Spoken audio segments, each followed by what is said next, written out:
Hello, everybody, and welcome back to another episode of In Between the Stitches. As always, I'm your host, Brady Wilson, with my co-host, Chase Olschwinger. What is going on? No Zach Babb today, and I'm just assumed that it's finals week for a lot of people, and that's why I assume that he's just, dealing with school stuff and end of the semester, cleaning things up. But so we don't have him and his Stars expertise today. But that's okay. I think we can cover it, What else to say other than they blew it? Yeah. Yeah. I mean, just we're just going to jump right in. I mean, they completely just blew that game. I mean, 3-0, first period. I'm thinking, okay, just hold them. Just hold them. I don't care if you win 3-2. Just hold them and don't suck. And then we sucked. Yeah. And then we lost in OT. Yeah. And so I have to refrain because I want to go OT like the Canadians. But unfortunately, it is history with the Avalanche is that, we were talking about this before the show, that Avalanche are known to come back and battle adversity. Yeah. And that's exactly what they did. And I was telling you earlier in the year, we were up 4-0 versus them and ended up losing 5-4 in overtime. Yeah. The exact same result, up 3-0 and lost 4-3 in overtime. So, it sucks that the Stars didn't score any more goals throughout the game after scoring 3 so easily, so early. Yeah.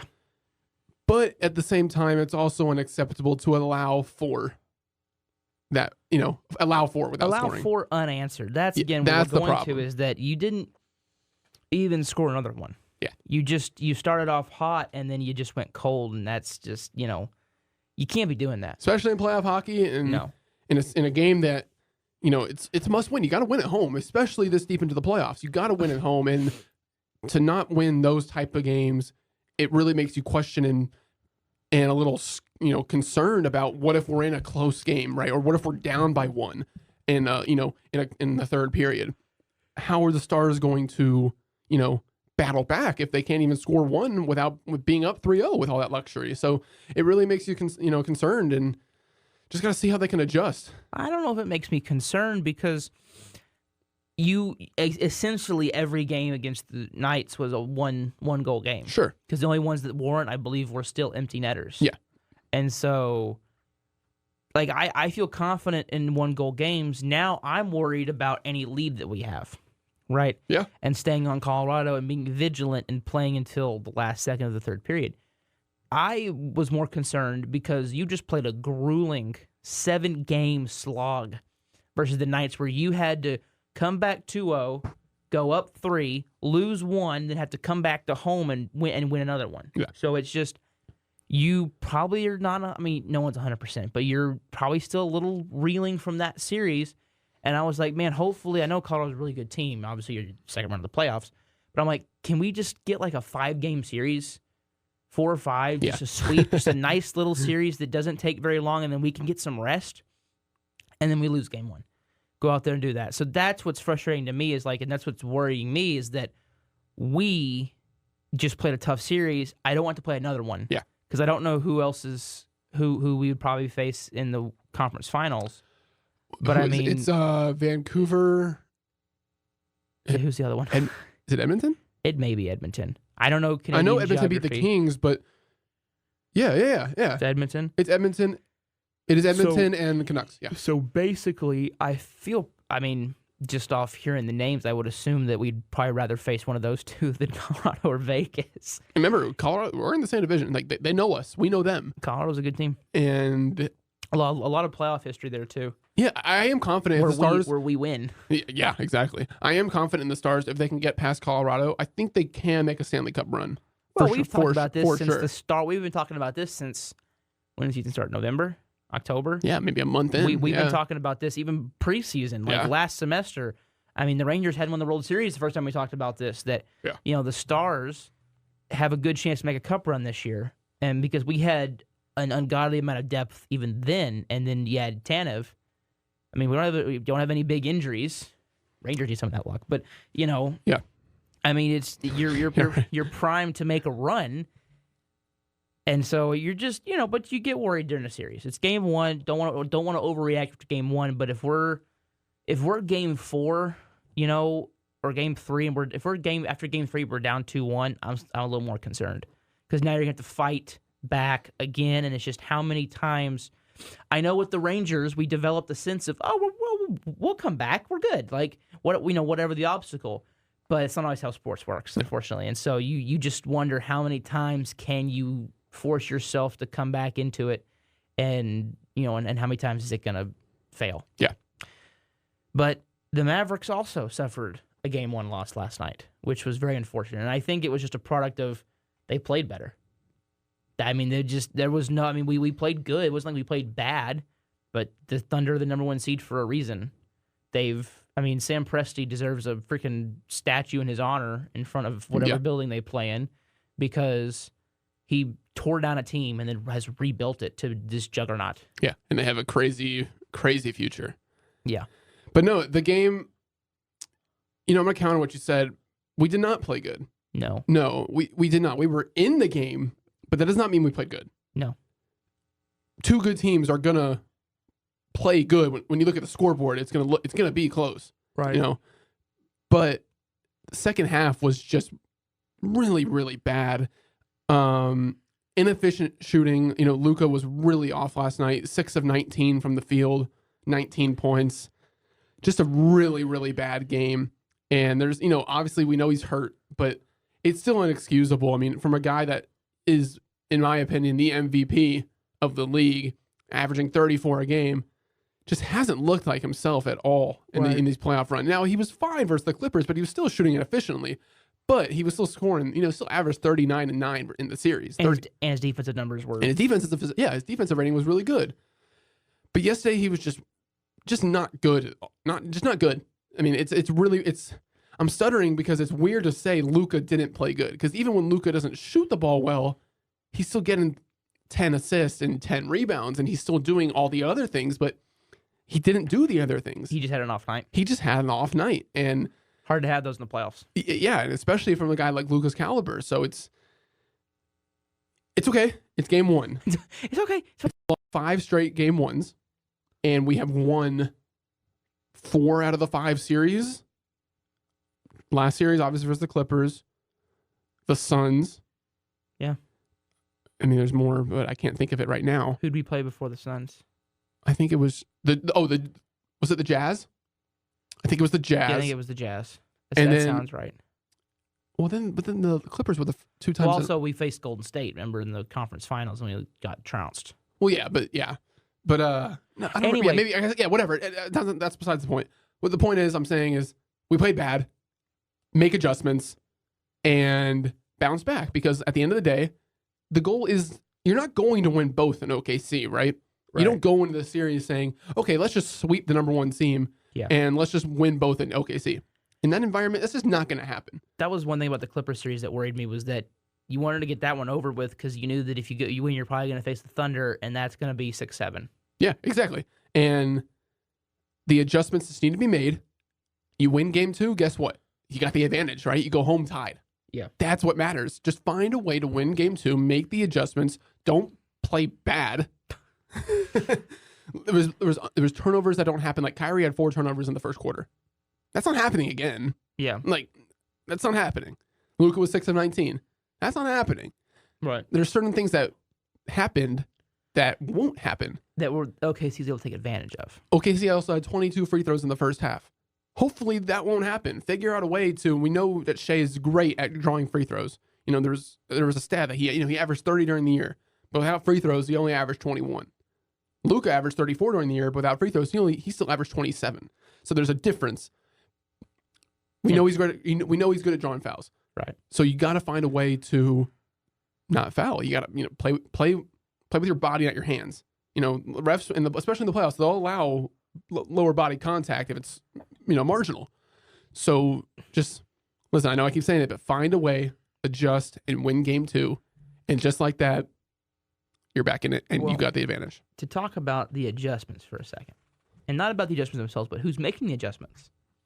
Because Jason Kidd got an extension, and there's been a lot of talk about we don't like him, he should be fired, and then we had a great trade deadline, and he found a way to assimilate the players into the lineup. Do you think the extension was warranted, or were you on the hope he's fired and goes to LA, or are you on the extend him train? I was on the extend him train because why? When you look at the previous years and this year before the trade deadline, you look at the team that kid had to work with. The first half of the year, Kyrie was hurt. So it was Luka, Grant Williams, Lively. That was really it, right? Exum was here Exum, and there. Hardaway was good in the first part of the year, but you look at the team that he had, it just wasn't a good team. Jones Jr. hadn't gelled No, yet. it just wasn't a good team. And you look at what happens when you put a good team around him, which the Mavs were able to do and will be doing for the future. He's a good coach. He was a player. He's a Hall of Famer. He knows things. He knows the game more than anybody. And he was regarded as one of the smartest point guards ever when he did play. He knows the game. He knows how to use a team when there are 5 good players on the floor at one time. And I was on the train like, yeah, we're gonna keep building. We're not done right after this year. Do we have space? Yeah, I mean, I would expect Hardaway to be gone. So that's a lot of money. I would expect. Is there a target you want? I know we've talked about Clay. A big target that actually. If I had to pick one person I would want, Mikal Bridges. That's right. You've talked about him. I would love Mikal Bridges. I would love Norman Powell. We just saw him in the Clippers series. A guy that is going to get you buckets, who can shoot consistently, a solid defender. But Mikal Bridges is the guy that I would want because then, hopefully we extend Derrick Jones Jr. because he's well deserving of it. Yeah. You bring a guy like Derrick Jones Jr. off the bench and you have a starting lineup of Luka, Kyrie, Bridges, Washington, Gafford. That's a great starting lineup. And you have depth off the bench now.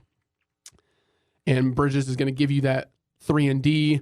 He's going to, he's going to shoot consistently. He's going to score. So that would be my ideal pick, but that's most likely not going to happen. But we have some luxury. I think we have some picks. We have the ability to add more players. Yeah, and I don't think that we're going to be hanging on to our picks because at this point we're in win now mode. We're not the Suns. No. We're not in a place like the Suns are. No. We actually have something to trade. All right. Without getting rid of our superstar player. But as I said, to wrap things off here before going into the next topic, find a way. Yeah. And just win game 2. I think they will find a way. The Thunder, obviously, they're a good team, but they're also they're an upstart team. And those teams, people talk about experience in the playoffs. Who on that team has experience? You're going to the roster better than I would. No one. So did they just completely wash it of veterans? They have Gordon Hayward. That's right. The old pro. And he himself doesn't even have that much playoff experience. I mean, yeah, when he was with Boston, but he was hurt. I'm trying to think when he was with Utah. Who's their coach again? Mark Dagnall, the coach of the year, actually. So he's any playoff experience there? He's been with them for 4 years. Okay, so just experience with the team, but not he's the youngest playoffs. coach. No. Well, so I mean, props to him, credit to him for making this team who they are. Well, it's like it reminds me of the Orioles. It reminds me of Brandon Hyde. How people, were, harping on him. Like, well, look at the team he has. I could manage that team and probably still get worse. Those results. I mean, he has nothing to work with. Yeah. As the Rangers here, we're on game 1 of the doubleheader. It's bases loaded with 1 out. Garcia just flied out, but I think the Mavs just got to win game 2, like you said, and I think the Stars got to win game 2. Both game 2s are kind of important now. Yeah, but it's more important. It's more important for the Stars, and even though they just went to Vegas and won 2, at least the Mavs, if they go down 2-0, they come home. Yeah, right. So then if you win both at home, it's 2-2. Just find a way to win 1 in OKC, like they did versus Phoenix 2 years ago when they lost both on the road, and ended up winning the game in 7. Right. So we'll see. We'll see what happens. Hopefully, Mavs. It's not a must win for Stars. I think it's a must win. Well, to be fair, I know. They're all must wins. It's the playoffs. I understand, but for the Mavs, I know what you're saying. It's not a must win. Yes, you really would like to win that game. There needs to be a better term for this because it's not every game's a must win. It's like a breaking point, a turning point in the series if you don't win the game. Yeah, it's a potential turning point game. We'll start using saying that because every playoff game is important. Yeah. But now we're gonna move to the Rangers, who just win though cannot stay healthy. I mean, you want to talk about unfortunate. Wyatt Langford's on the IL, which is unfortunate, and then Dane Dunning goes in the IL. So everybody's hurt. There's get down ball, and it did in his glove, but that's still going to score Simeon. So Heim flies out, so that is an RBI for my fantasy team and a run scored for my fantasy team. Yay. Rangers are 21-16 as of recording, and again, we're top of the first inning of the doubleheader, so when you're listening to this, that record hopefully, if it's tomorrow, hopefully that record is 23-16. Yeah. If it's in between games, it's 22-16. Current series, we're in Oakland. Doubleheader today. We've already won the first 2 games, so you've already secured the split. So if you can just split the doubleheader, you got it. You're There good. you go. 3-1. You got a series in Colorado, which you'll be attending. Yes. One of those games. I'll be in Denver, and I will be going to the first game. Don't know who the starter is because Dunning is hurt. And then we come home for a series against Cleveland and the Angels, and then after that, I mean, we're just kind of looking ahead because when we next do an episode, it'll probably be, if we do one next week, it will be Cleveland, in the middle of the Cleveland series. Yeah. Rangers made a move today, transactionally, and they made a trade for Robbie Grossman.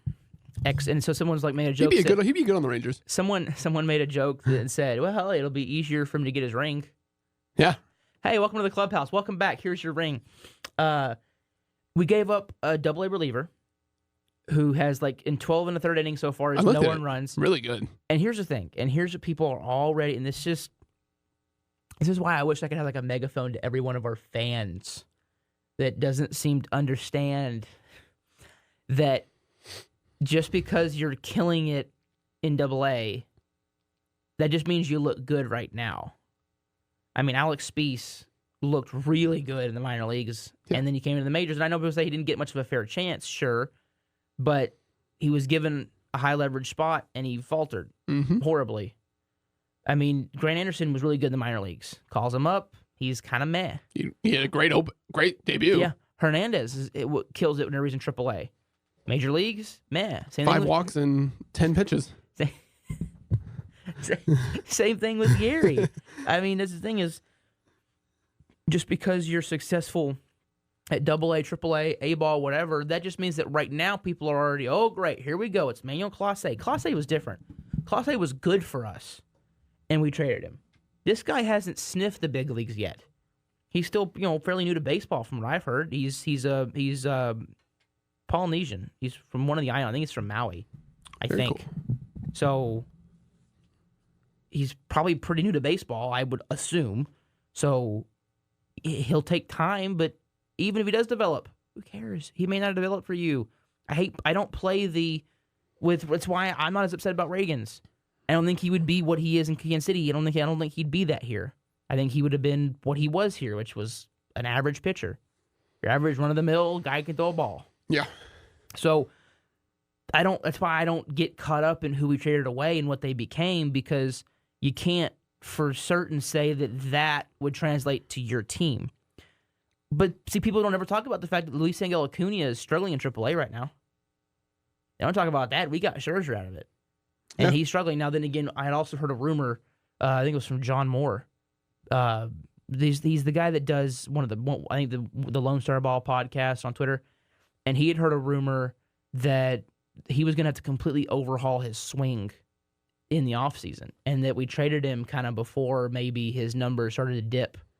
So maybe we bailed and kind of fleeced the Mets. Sure. But I'm not worried about who we gave up because, well, they'll become what they become over there. They're not. A lot of people also look at, Luis Angel Acuna, for example, and they're like, oh my God, look at his last name. Yeah. Acuna.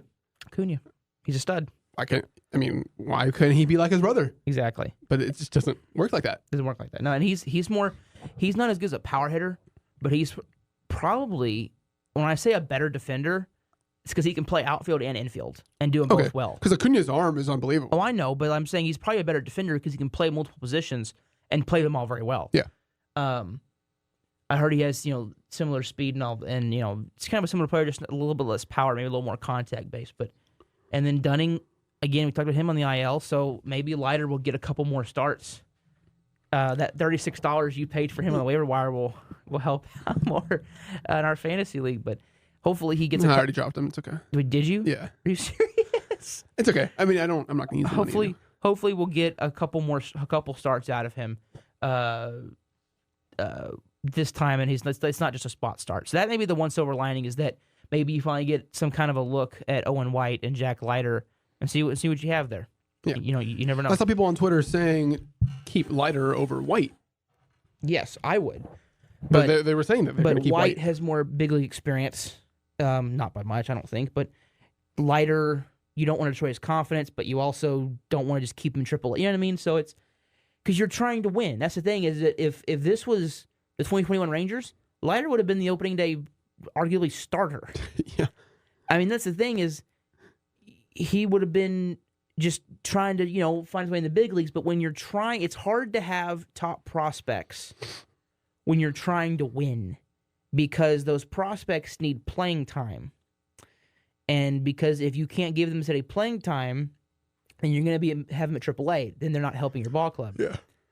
So it's just, but then you also don't want to have to deal with their struggles because everyone's going to struggle. I mean, Carter is struggling because, people got the book on him. He was this kind of enigma coming into the playoffs that nobody really knew how to face except throw lefties at him. And so he hit because I don't think anyone knew how to pitch him. And now that teams had an entire offseason to get the book on him and figure out, okay, he has trouble with this, with that, hey, he's stingy with his discipline, so he's going to take some strikes, which is important, for a team and how they want to attack him. So, and Langford's going through some struggles. So, I mean, it's hard. Rangers are in a weird place where, yes, you have a lot of talented prospects on your, burgeoning. They're seeping through the, up through the soil, and they're showing themselves as really good crops. But as I drop my pen for the second time, here, give me the. There's a secondary one here. New pin. I need to start bringing a backup.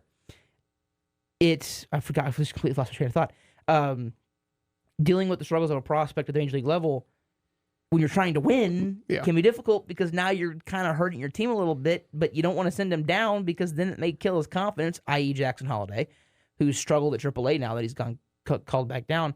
So you don't want it puts you in a really bad position if they don't step in and just completely tear it up. Yeah. So that's what, and I'm not worried about Langford or Carter's success.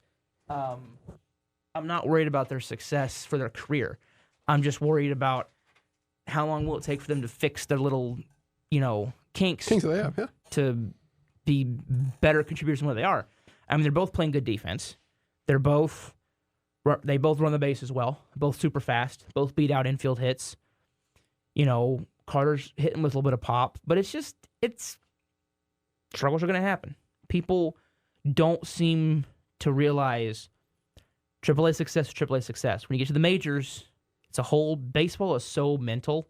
It's so psychological in how you approach it.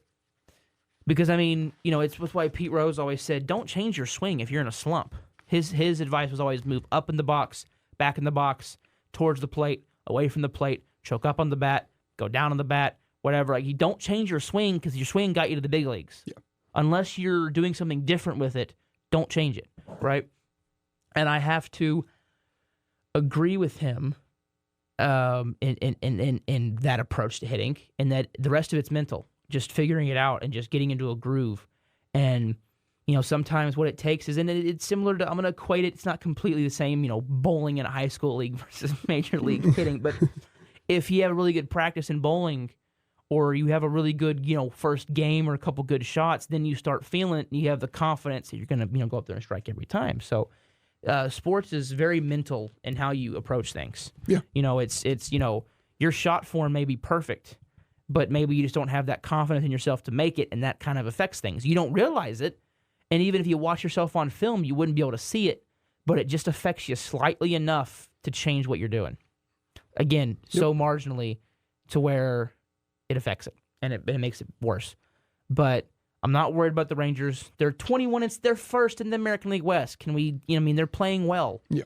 Thankfully, the rest of the offense is starting to wake up a little bit. You're not worried about. Just find a way to keep winning until you get your pitchers back. Pretty much. Dear God, I know. And then now I have, and I don't want to put it out there. I'm just gonna say that Scherzer's forearm tightness and thumb tightness not getting better worries me. Because when you have forearm tightness that doesn't get better, that usually leads to the dreaded, I feel like Voldemort here. They need to start calling it the Voldemort surgery. the what surgery. Yeah. And that's like I have this sinking awful pit in my stomach feeling that it's going to get announced the next couple of days that, oh, look, Scherzer needs surgery. TJ. And I'm not saying the name. And he's... TJ can mean a lot of things. TJ, yeah, sure. It could mean Tommy Jones. I don't know. He needs Tommy Jones surgery. Yeah. It worries me because I think he would retire. I think he would just say, I've got 2 rings. I've got money. My contract expires at the end of this year. Why would I want to... And my body is starting to break down. Why would I want to keep rehabbing? Yeah. I'm done. And again, it'd be a great career. He was a great Ranger for the half year he was here. It sucks because the whole reason you were a little bit more excited about the trade, obviously the trade is great now because you won. But at the time, the big thing about the trade was, well, we get him for 2024. So and then he hasn't pitched yet. I don't think it's anything. I truly don't. I just have that sneaky, hey, remember you didn't think anything was wrong with DeGrom? And then he needed surgery. So I'm hoping that it's just, some sore. I'm hoping that it's more soreness than tightness, but we'll see. Hopefully it's nothing. But yeah, we get DeGrom back. We get hopefully Scherzer back, and Mahle back, and Evaldi back, and Bradford back. I mean, my God, you don't need you don't need to make Dunning. You don't need to make trade deadline acquisitions. I feel like the Cowboys, your injured players are coming back, and that's your trade deadline acquisitions. But I still feel like I want one more pen body. They may go out and get somebody, because I kind of feel like you're lacking. Yates has been unbelievable. Yates, Robertson, Urania has been really good as well. Mm-hmm. Leclerc is starting to fight. People haven't realized. Leclerc in the 6th and 7th inning has looked good. Do you know the last time Jose Leclerc gave up a run? It's like April the 3rd. Probably when he was closing. Like April 4th. Yeah. It's been over a month since he gave up a run. I know that for a fact. I think it was like April 3rd or April 4th or the 5th. It was one of those days in there, early April.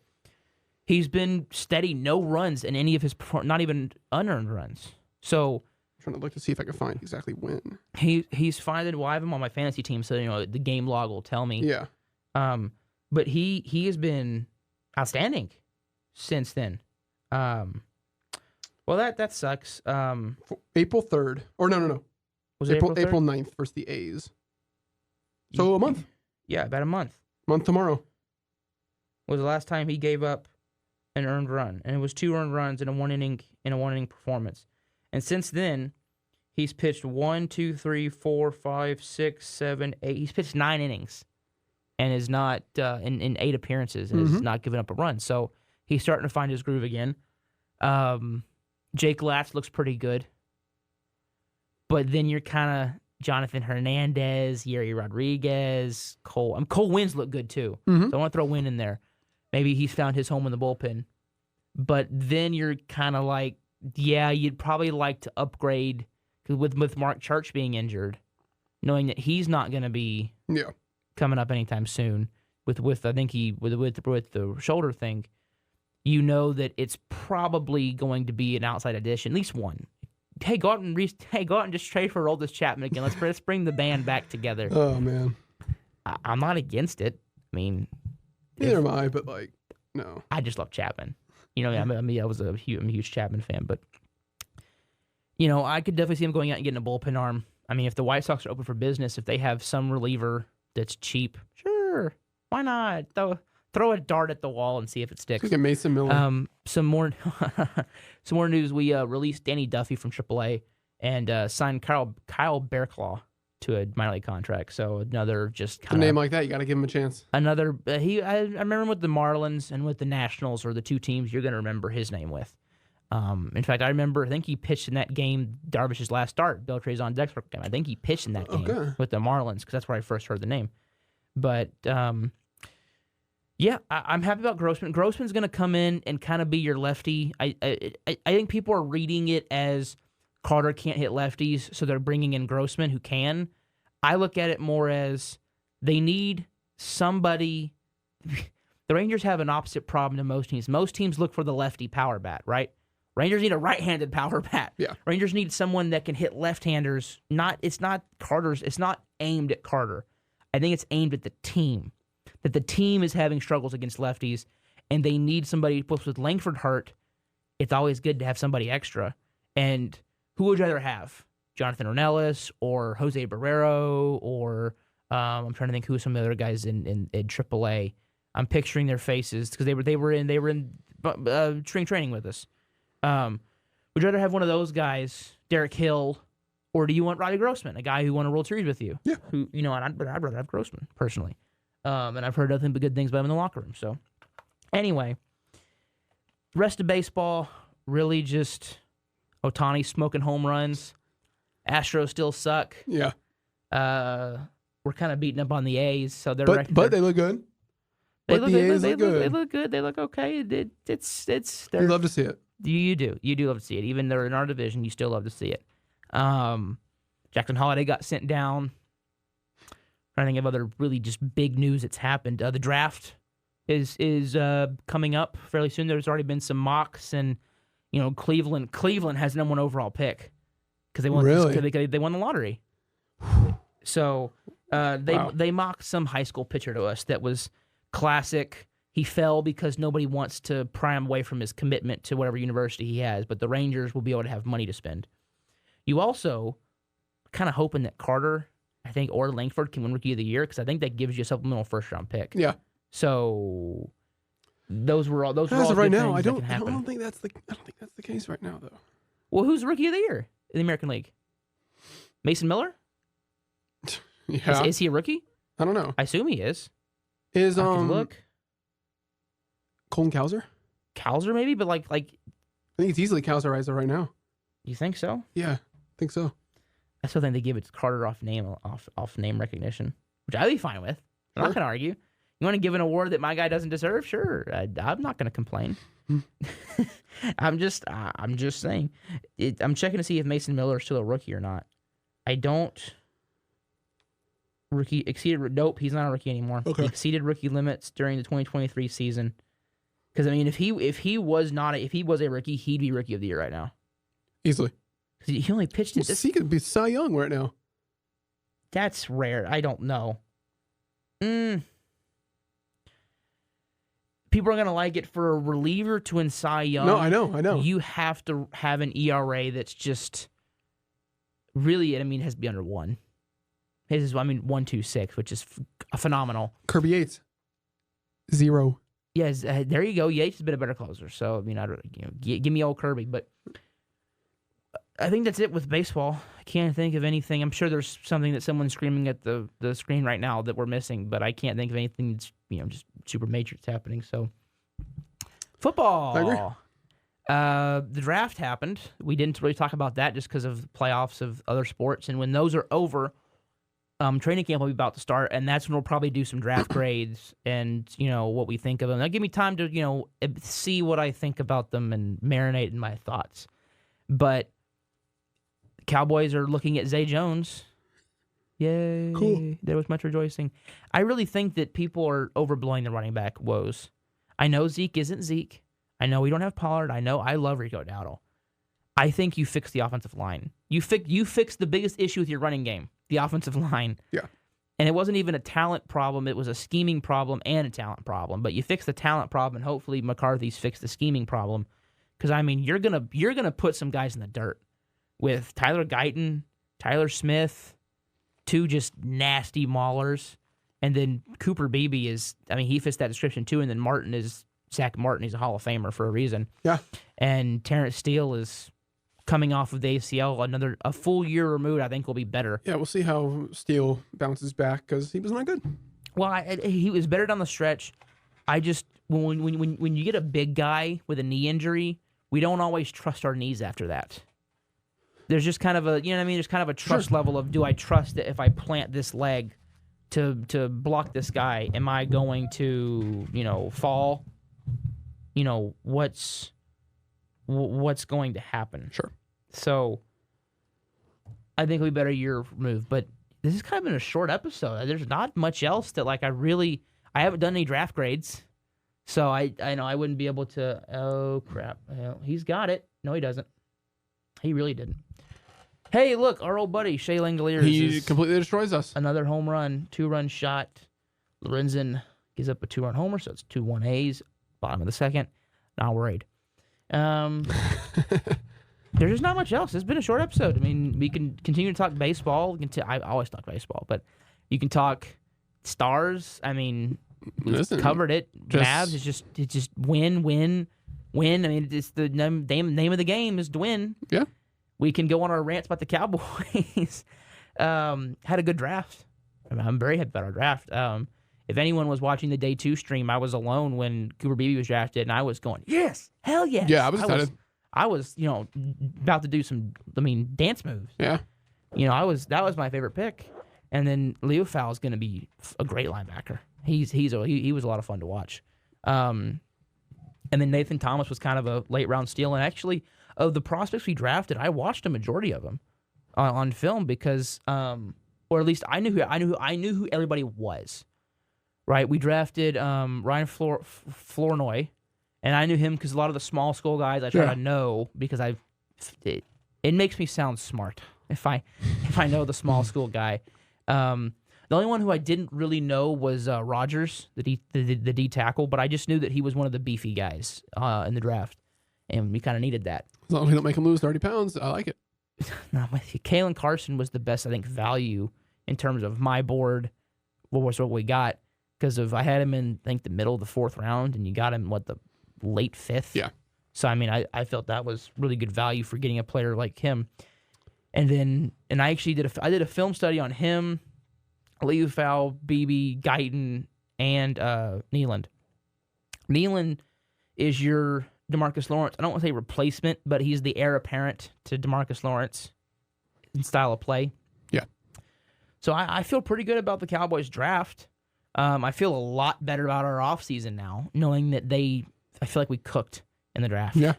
I feel like we had a pretty good one, as that one is hit a long way. But Tavares he's gonna go 3. Get the relay. Is he hosed? He's hosed. He's hosed. I'm like, he's going 3. Yeah. That just didn't.